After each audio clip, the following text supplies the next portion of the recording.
আমার ফটোকপি করা শীত, আমার বাসের লাস্ট সিট, আমার শেষ করে যাওয়া চশমার কাছে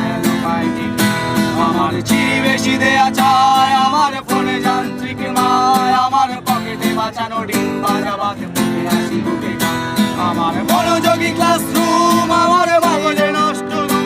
আমার বাইরে বুদ্ধ ভেতরে লাল লাশের মরমি আমার প্রেমে ডুবে থাকা নারী, আমার ঘুমে রান্না হাজারি, আমার ফেলে আসা তাজা কাজলে